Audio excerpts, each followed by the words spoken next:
Assalamualaikum cuy, balik lagi ketemu Mamang di channel Capruk. Langsung aja kali ini kita akan membahas sebuah alur film beradrenalin yang akan menambah nutrisi kebrutalan kalian, dimana di film kali ini akan mengisahkan kisah kehidupan dari mantan pembunuh bayaran yang harus kembali ke dunia hitam demi sebuah balas dendam. Tanpa berlama-lama dan banyak intro lagi, langsung aja kalau gitu kita masuk ke alur cerita filmnya cuy. Kisah kali ini akan berfokus pada seorang pria yang terlihat layaknya pria normal pada umumnya. Dia bernama John Wick. Segera setelah cuci muka dan ocok gigi, John Wick pun mengunjungi sebuah rumah sakit tempat di mana istrinya dirawat dan harus meninggal dunia karena sebuah penyakit yang dideritanya. Istrinya ini bernama Helen.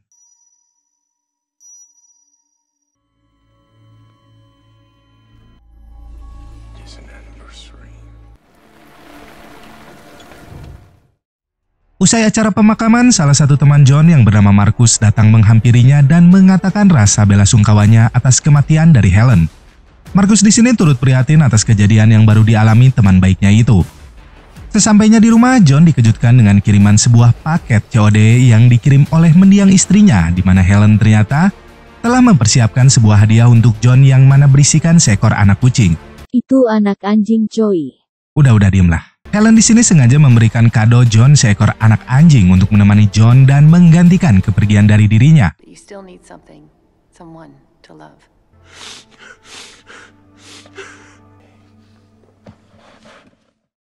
Suatu hari John yang kehabisan bensin berniat untuk mengisi solar di pom mini terdekat. Ia di sini bertemu dengan sekelompok pemuda begundal edan yang juga ingin mengisi bensin untuk dijual kembali secara eceran. Salah satu dari pemuda yang bernama Yosef kemudian menghampiri John, dan ia kemudian membahas mobil antik milik John yang membuatnya cukup tertarik dengan mobil tersebut. Ia di sini bahkan sempat menanyakan harga dari mobil itu jikalau John ingin menjualnya. Namun John menjawab jika mobil antiknya tidak untuk dijual. Mustang, cost 429. How much for the car?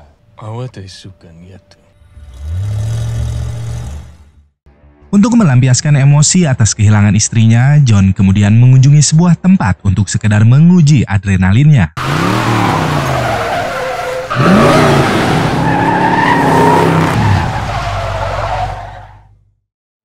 Dari sana John kemudian pulang dan bersiap untuk tidur. Namun tiba-tiba, si anak anjing bersikap agresif dan membuat John terpaksa harus mengikuti anak anjing itu. Sekelompok pria di sini ternyata berhasil masuk ke dalam rumah John dan mengambil kunci mobil miliknya. Melihat majikannya itu dipukuli, si anak anjing mulai menggonggong dan membuat salah satu penjahat itu kesal lalu memukulnya menggunakan sebuah tongkat baseball hingga tewas. Setelah berhasil mengambil kunci milik John, salah satu penjahat membuka topengnya yang mana ternyata itu adalah Yosef dan komplotan yang sempat ditemui John tadi siang. Sebelum pergi, Yosef menyempatkan diri membuat John pingsan dan bonyok parah di dalam rumahnya sendiri. Baru saja kehilangan orang yang dicintainya, kini rasa sedih John bertambah dengan harus kehilangan anak anjing kesayangan hadiah dari mendiang istrinya. Setelah mengubur si anak anjing dan membersihkan rumahnya yang berantakan akibat kejadian tadi malam, John kemudian pergi menemui salah satu teman lamanya di sebuah bengkel. Sesuai dugaan John, si pemilik bengkel yang bernama Leo ini mengatakan jika mobil antik miliknya pernah datang ke bengkel tersebut. Ia pun menceritakan semuanya, di mana Yosef datang ke bengkelnya untuk mengurus pemutihan mobil tersebut. Melihat hal itu, Leo tanpa banyak bicara langsung ngahantem Yosef karena ia tahu mobil tersebut milik sahabatnya John. Mendapat cukup informasi, John pun kemudian meminjam mobil kepada temannya itu dan pergi mencari Yosef.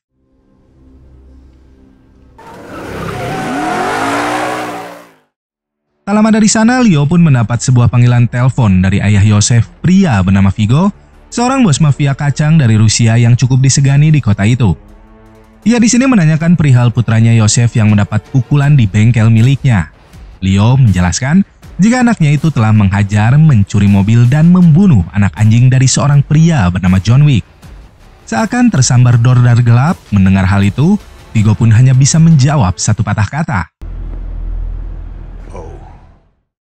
Dari informasi itu, Vigo pun segera memanggil putranya itu untuk bertemu. Setelah tiba di kediamannya, ia pun langsung menghajar anaknya itu. Vigo yang nampak sangat aral atas kejadian itu akhirnya memberitahukan jika Yosef telah berurusan dengan orang yang salah. Vigo mengatakan jika John baru saja menjadi duda keren dan kini harus kehilangan mobil miliknya dan juga anak gugu kesayangannya. Dan orang itu adalah John si Baba Yaga. It's John Wick. We call him Baba Yaga. Diketahui jika John dulu merupakan salah satu rekan dari Vigo dan memutuskan untuk pensiun dini dengan alasan ingin membuka kehidupan baru bersama istrinya Helen. Tak ingin John pensiun, Vigo pun memberikan sebuah misi mustahil untuk dilakukan. Tapi nyatanya, John di sini mampu menyelesaikan misi mustahil tersebut, di mana misi itu sendiri adalah misi membunuh salah satu pembunuh berantai paling mematikan yang disebut dengan Boogeyman. Ketakutan setelah mendengar cerita dari sang ayah, Yosef di sini hanya bisa terdiam dan Olohok Baringacai. Mengira John adalah pria cupu, namun nyatanya John adalah suhu dari para pembunuh bayaran. Menyesali perbuatannya, Yosef berencana untuk membereskan masalah itu seorang diri. Namun Vigo melarangnya dan menyuruh putranya itu untuk bersembunyi di sebuah tempat yang telah dijaga ketat oleh pengawal pribadinya. Karena Vigo tahu tanpa perlu dicari, John lah yang akan mencari keberadaan dari putranya itu. Father, I can make this right. John will come for you. Sementara itu, John yang sangat murka atas semua yang terjadi mulai membongkar sebuah peti senjata miliknya yang telah dicor semen 3 roda beberapa tahun lalu. Senjata-senjata itu adalah senjata yang digunakan semasa dulu dirinya menjadi pembunuh bayaran.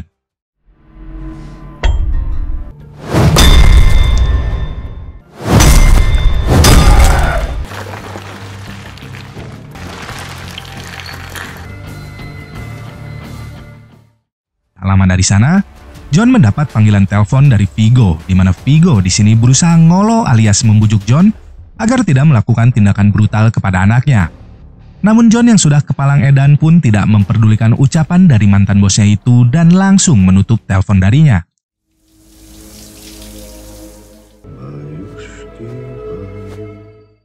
Di tengah persiapannya untuk mencari Yosef, John malah didatangi beberapa tamu tak diundang utusan dari Vigo. Tanpa perlawanan yang berarti, semua penyusup itu pun berhasil John bantai tanpa sisa.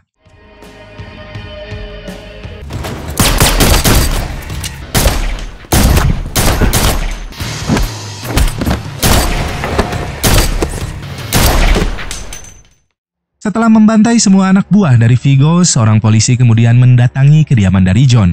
Ia mengatakan jika tetangga John mendengar suara tembakan dan melaporkan hal itu kepada kepolisian. Polisi yang bernama Jimmy ini nampaknya sudah mengenal siapa sosok dari John karena dirinya nyatanya tidak berbuat apa-apa meski telah melihat ada 12 orang mayat tergeletak di dalam rumah tersebut. Good night, John. Good night, Jimmy. Dari sana John kemudian menelpon seseorang untuk memesan makan malam. Dan tak lama, beberapa orang datang ke sana yang mana mereka ini adalah petugas kebersihan yang khusus digunakan oleh para pembunuh bayaran dalam membersihkan TKP setelah selesai melakukan tugas.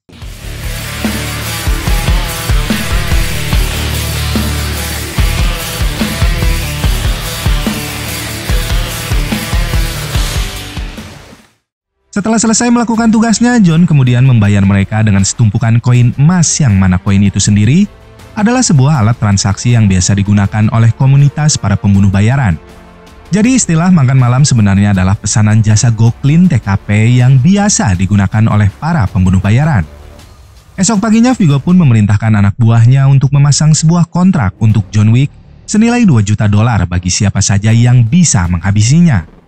Ia bahkan menawarkan secara langsung kontrak tersebut kepada salah satu teman dekat John yakni Marcus, di mana hal itu dilakukannya karena Vigo sangat takut akan sosok dari Baba Yaga.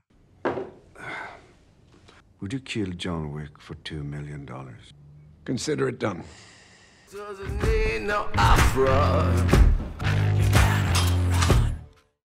Sementara itu John sendiri pergi ke sebuah hotel yang disebut dengan The Continental.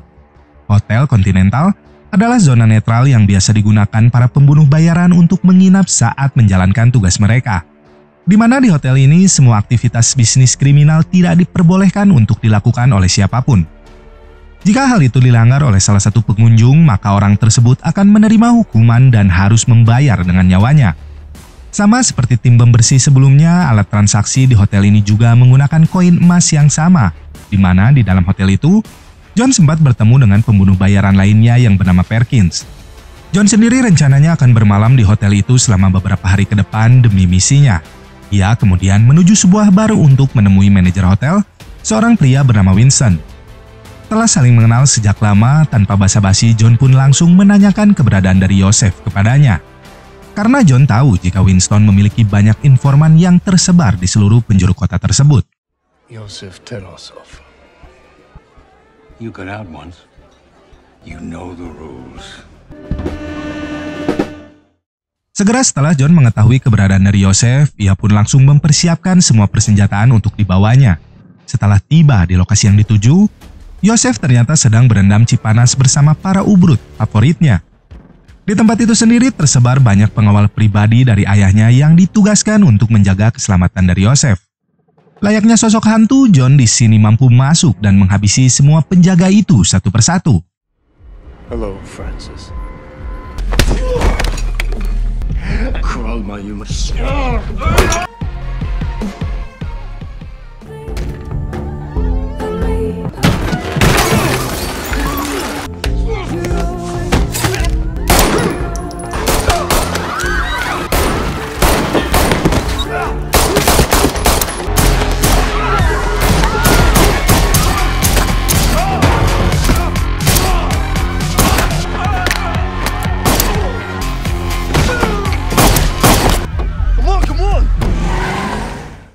Joseph yang berhasil lolos kemudian menelpon salah satu anak buahnya, namun John yang mengangkat ponsel temannya tersebut.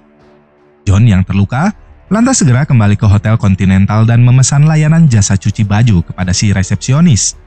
Sedikit informasi jika jasa kuku cek baju di sini adalah jasa medis seorang dokter yang khusus dipesan oleh para pembunuh bayaran yang mengalami luka pada misi mereka. Dikatakan si dokter jika John di sini tidak bisa terlalu banyak bergerak karena luka di perutnya akan kembali terbuka jika John terlalu aktif di masa pertumbuhannya itu. Selesai diobati, John pun berencana untuk tidur sejenak. Namun dari arah luar, Marcus terlihat mengintainya dari atas sebuah gedung.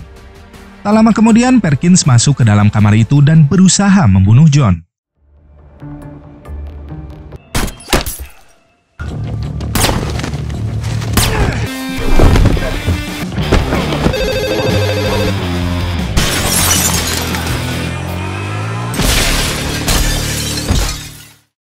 Mendapat keluhan kegaduhan dari kamar John, si resepsionis kemudian menelponnya, namun John mengatakan untuk menghubunginya kembali. John kemudian menanyakan keberadaan Joseph kepada Perkins. Meski awalnya ia menolak menjawabnya, namun pada akhirnya Perkins memberitahukan jika John ingin menemui Joseph, ia harus datang ke sebuah gereja di tengah kota tersebut, di mana gereja itu sendiri adalah kedok tempat di mana Vigo menyimpan semua hartanya. Setelahnya, John pun menitipkan Perkins yang tak dibunuhnya kepada salah satu temannya, seorang pembunuh bayaran bernama Harry. Di sini ia membayar Harry untuk menjaga Perkins yang pingsan pada saat itu. Esok paginya, John pun langsung menuju gereja yang dimaksud. Tak ingin membuang waktu, John pun langsung memberondong peluru orang di dalam gereja tersebut, yang tak lain adalah anak buah dari Vigo yang menjaga tempat itu.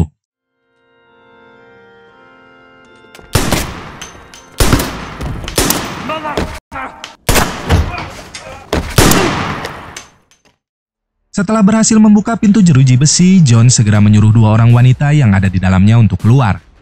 John di sini sama sekali tidak mengambil sepeser pun uang yang ada di dalam sana. Ia di sini malah membakar semua uang-uang tersebut dengan tujuan memancing Vigo agar keluar dari persembunyiannya.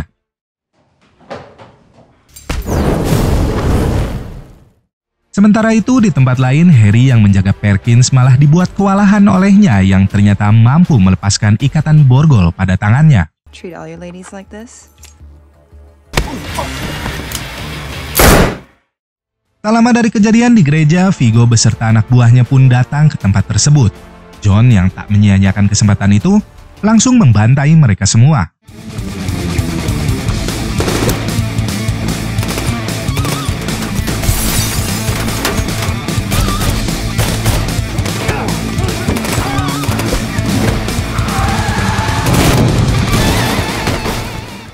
Aksi brutal John kali ini sayangnya berhasil dipatahkan oleh Vigo dan anak buahnya. Ia pun menahan John di sebuah tempat dan mengajaknya berbincang atas semua yang telah dilakukan John. Vigo kemudian mengatakan jika John telah membuat banyak kerugian dengan membakar semua harta miliknya di gereja tersebut. Selain uang tunai, di lemari besi itu juga berisikan lukisan dan juga benda-benda penting lainnya yang dikatakan Viggo memiliki harga yang tak ternilai.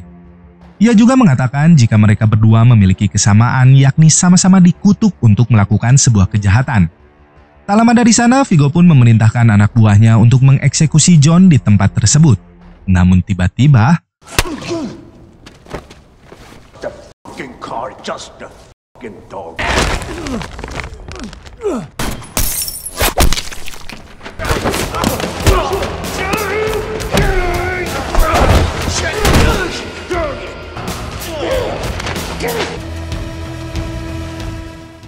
berhasil meloloskan diri, John pun kembali berusaha menghadang kendaraan yang ditumpangi Viggo.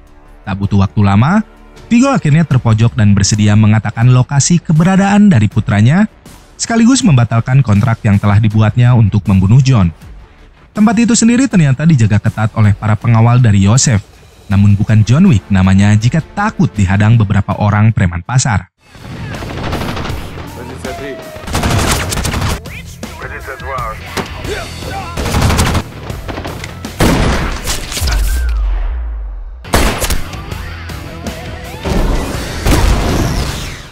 Ledakan dari mobil-mobil tersebut akhirnya membuat Joseph terpojok dan tak bisa lagi kabur.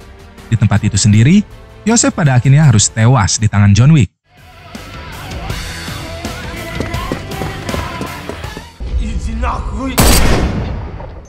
Make the arrangements.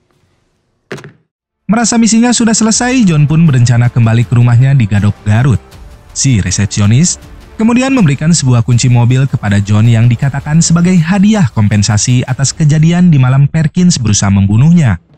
Dari sana ia pun kemudian menemui Marcus dan mengucapkan rasa terima kasih atas apa yang telah dilakukan temannya itu dalam menyelamatkan nyawanya.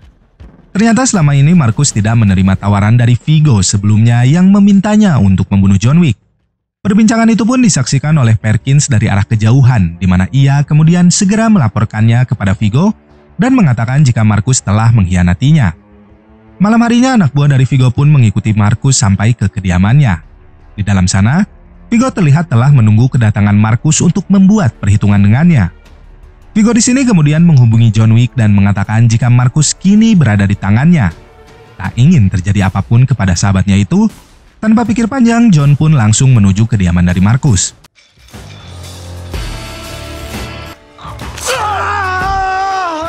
Will we still alive?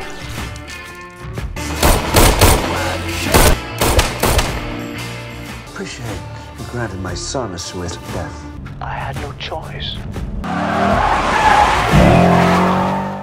Tiba di sana, John hanya mendapati sosok dari sahabatnya itu telah tewas berlumuran darah dengan mengenaskan.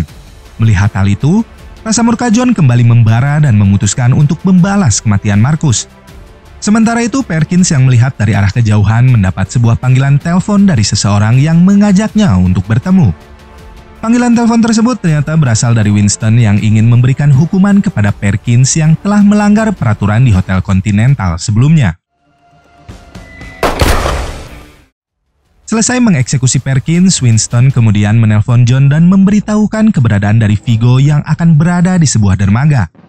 Informasi itu sendiri ia dapatkan dari pesan singkat pada ponsel milik Perkins.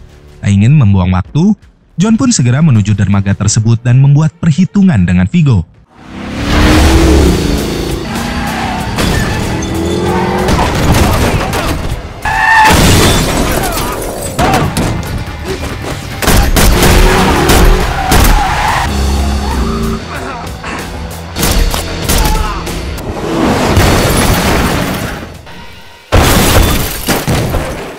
Setelah berhasil membantai semua anak buah dari Viggo, kini yang tersisa hanya Viggo seorang diri. Mengetahui John Wick sangat ahli dalam menggunakan senjata, Viggo pun menantangnya untuk adu mekanik dengan menggunakan tangan kosong. Merasa pertarungan akan bersensasi lebih greget, John pun menerima tantangan tersebut.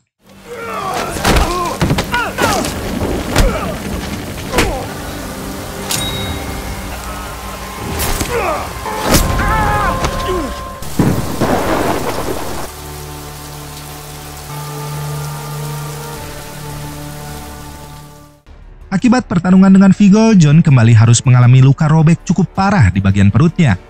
Ia pun segera menuju sebuah tempat di dermaga tersebut yang ternyata merupakan sebuah toko hewan. Di dalam sana ia segera mengambil sebotol cap orang tua dan beberapa lembar perban untuk mengobati lukanya. Agar lukanya tak terbuka dan mengalami infeksi, John pun kemudian menjahitnya menggunakan sebuah hektar yang ada di dalam sana. Menyadari jika ia berada di toko hewan, John pun berencana untuk mengambil salah satu anjing yang ada di dalam sana untuk menggantikan anjingnya yang telah mati dibunuh oleh Yosef. Dengan harapan dirinya tak lagi teringat dengan semua kesedihan di masa lalunya. Dan film pun tamat. Ya cuy, cukup sekian alur film dari Mamang kali ini. Semoga masih bisa menghibur kalian semua dan diambil pelajaran dari film kali ini. Akhir kata dari Mamang, wassalamualaikum warahmatullahi wabarakatuh dan sampai jumpa di video Mamang selanjutnya.